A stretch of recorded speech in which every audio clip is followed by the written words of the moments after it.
4. You ready? Yeah. Apocalypse. I'd rather throw up in my mouth. Well, we got a bad taste last time.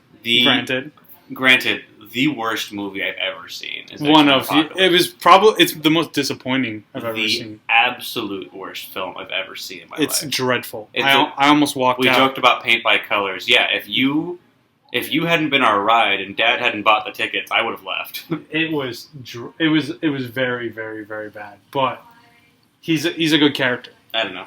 He's a good character. If they can't write his powers to make sense the first time, I don't want to see it again. Well, his yeah, sure. But he's the first. It's something interesting. The first mutant.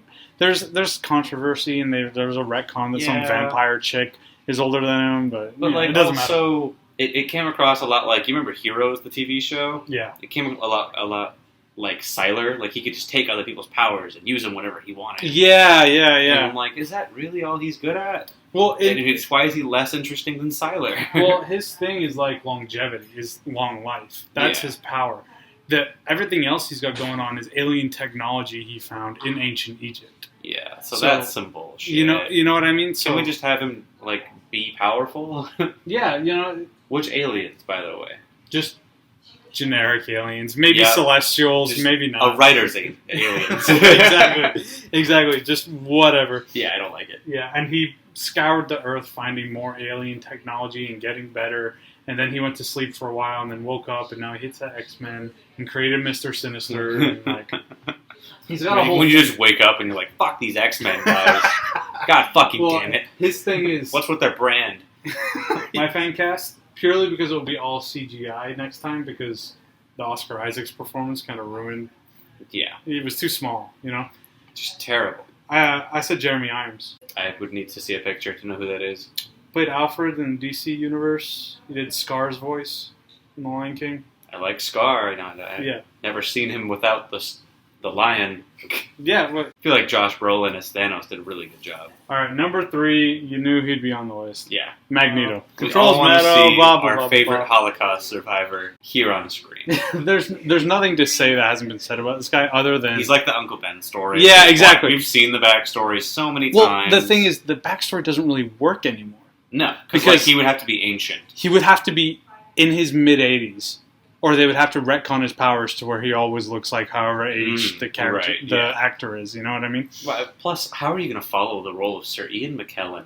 And I thought Fassbender nailed it, and now you have to. Yeah, Fassbender was good, but then they threw the whole franchise out. No, yeah, I don't think he can do it again. Would you rather them move it to another tragic event, or would you rather? He was in the Vietnam War, and he learned that metal bending doesn't work in the jungle.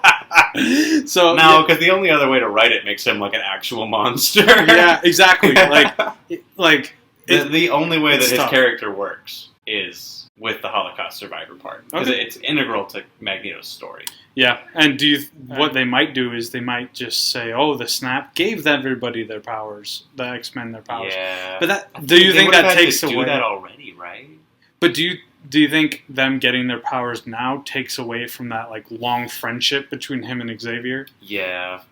I think it takes a lot away from the mutants too, having long-standing mutants who have been through the segregation and all that. Yeah. And having built-in segregation already in the world that wouldn't exist. Well, I think this is a fan theory. When Wanda did whatever she did in WandaVision and took control of an entire town, I think that'll be this a big point of... You think all of them are going to be the mutants? No, I'm saying when the mutants eventually show up, the discrimination will come from that. Or that'll be used as a example. Maybe not the example, but a example. Well, they've already said that Wanda's not a mutant, right? They've said you're the Scarlet Witch, which is now a historic thing. Yeah, which is now... But it also, in that series, said she had her powers before they were born. Or she had her powers when she was born, and they were gonna go away, but the mind Strucker did some stuff. Yeah, and that made her keep her powers. So maybe mutants all along were just, when they turned 15, they lost their powers, and this just is a bit of mutant puberty. Yeah. So, number 2, you guessed it, yep. Galactus, the man who was decidedly not a man anymore. He was a big puffy cloud. They could do anything except a cloud. That'd be better. So, For people know a little bit about Galactus' like backstory. You do? Yeah. Okay, go off. So, like, basically the Marvel Universe gets reborn every once in a while. Like, it dies out and it comes back, and it dies out and it comes back. Yeah. Well, one of, like, the gods of one of these older worlds was like, man, everything's going to be gone. There's nothing I can do. And he gave all these powers to this random guy, who I forget why he was significant, but that guy became Galactus, and he gave him enough power to survive the death of the universe and go into the next one. But now he's always hungry. Yeah, he jumped into... jumped into like a. He tried to save Event Horizon is what it was called. Yeah. And that guy, the god. Yeah, fella. the guy, as you said, gave him the power to be Galactus, but cursed him with the always being hungry. Mm. But it's since been retconned that he doesn't want to eat. He would kill himself if he could, but he can't. But the universe would be torn apart if he was to die. So he has to kill billions to save trillions, you know what I mean? Yeah. And that makes him Thanos. You know what I mean? Exactly. It's whatever. And apparently it's also been retconned. The reason he looks so funny is because it's what we can't comprehend what he looks like. No, he doesn't have a physical form. He appears whoever's first sees him, their idea of aliens. And since he showed up in the 60s, that's what someone in the 60s would think an alien would look like. Weird. You know what I mean?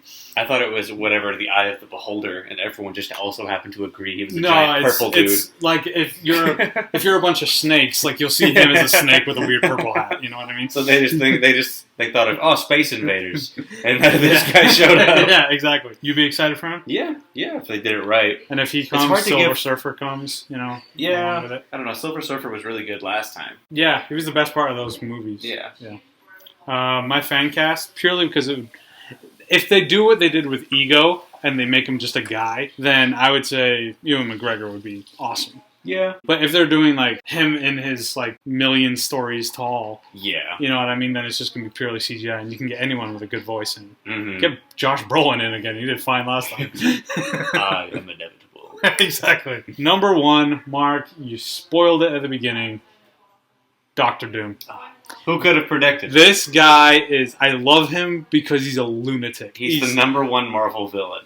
He's just all over Marvel's baddest bad. Yeah, and I was doing research for this, and I realized he's just Tony Stark, Doctor Strange, and T'Challa mushed into one. Yeah. He's a genuinely good leader. Like, his country was crumbling until he fixed it, and he put it together, and he made this a thriving country with no crime, no wars, that probably free healthcare from what it sounds like. And he did that by building border walls and letting the rich have all the money they want, by making sure there was never a mask mandate when there was a disease around. I mean, he wears the mask. Yeah, I know. You think Dr. Doom is anti-mask?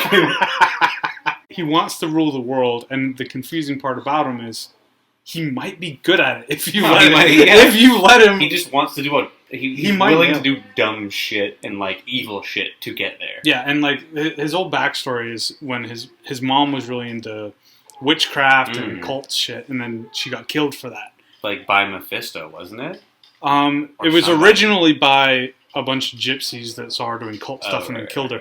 But it might have been retconned since. They change it every 20 minutes. Sure. They, needed his mom got killed. So he went to sorcery, like Doctor Strange stuff, and tried to figure out how to bring her back to life. And that didn't work.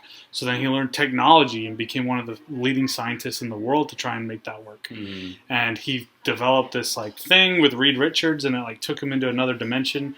And to look for his mom, and he got there, and there was just this demon, and it burnt his face, and then he came back. And that's why he always wears the mask. Mm. So I mean, there's so many ways you can go with this. Yeah. You can make it like a War with Wakanda story. You can make it Doctor Strange story. You can make it an Iron Man type story. We're done with the Iron Man stories. Yeah, but he's made so many villains for Spider-Man. Exactly. And he'll fight alongside the Avengers if it's to save the world. Yeah. But he's also a lunatic in the sense of he might get caught on camera just in a fist fight with Reed Richards in the middle of a crosswalk. Mm-hmm. And the people of the world are like, He's good. He's got my taxes lowered. I don't care. He's a fascist. Exactly. So, I mean, there's so much they can do with him. Mm-hmm. Why the other Fantastic Four movies just made him a rich guy and a programmer blows my mind. Kind of crazy. There's so much to work with. They also weren't planning on making this huge connected universe. But, like, even for your movie, you know what I mean? Like, there's so much to explore. Explore at least one of these options, you know what I mean? Who's your casting for this one? Who can carry such an impressive role? It depends what age they're going. If they're going young, get Fassbender. No, you can't do young. Well, you have to do, like, middle-aged. Well, it's whoever, him and Reed Richards are the same age. Yeah. So if you're going old Reed Richards, I would say he's never going to do it. I'm tired of seeing the early 20s genius scientist guy. Yeah, like Lex Luthor from Batman. Come on. Well, just don't give him the little twitches like he was in Batman v Superman. Yeah. He'd never do it, but I would say Christoph Waltz would nail it. Oh, yeah. He's the obvious choice. I think he'd do it. If they want to go old. Yeah. They wanted to pay him. If they... they gotta buy, like... He would have them by the balls. $30 million a movie. But they would know. Yeah. They would know they'd have to make the best movie of all time. Exactly. And he would want a solo movie, which I'd watch the hell out of a solo Doctor Doom movie. Yeah. I mean, I sat through The Joker, and that was... Still haven't seen it. Have you heard of Taxi Driver? Yes, I've heard of it. It's Taxi Driver, and it's a psychological analysis on. It's a good movie. How angry men are. It's a good exactly how bad men have it. It's a good movie. It's not about the Joker. It's a good mental health movie. It's about society. I put it in the same bucket as I do with Interstellar. A great movie that I never want to watch again because it's just.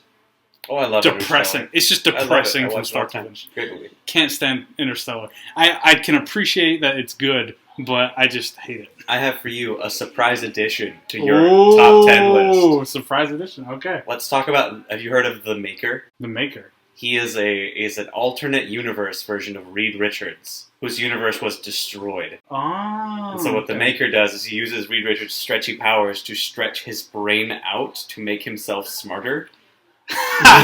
Was he in the Ultimate Comics? I think he was something like that. He was this Ultimate Reed Richards. Yeah, he's the Ultimate Comics. Yeah. No, yeah, I know who you're talking about. Yeah, this huge mastermind, smarter than Dr. Doom. Yeah, evil for all the right reasons. My world is on fire. It's gone, and you're all gonna pay. There was also a few honorable mentions. I kind of wish, as much as I'm excited for No Way Home, kind of wish they got a new Green Goblin and Doc Ock. Kind of wish they would have done that again. Yeah, we still don't know if it's Willem Dafoe, do we? Yeah, it's Willem Dafoe. We know for sure? Yeah. I'm glad Electro is coming back. Jamie Foxx did a good job. See, I think Jamie Foxx would nail Dr. Doom. See, there's such great actors that I feel like they're being wasted in this one-off movie. You know what I mean? That's how I felt when Killmonger got killed off. I felt really bad. Like, what a well-developed character. Just killed the first movie he's in. Yeah, exactly. Put him in prison like every other bad guy. I mean... it's every superhero's downfall. Is they're like, put him in jail. He'll never get out. And in jail, they're always planning. All right, guys. Well, let us know what you think. Like and subscribe. Hit the bell. Hit the bell. See you next week.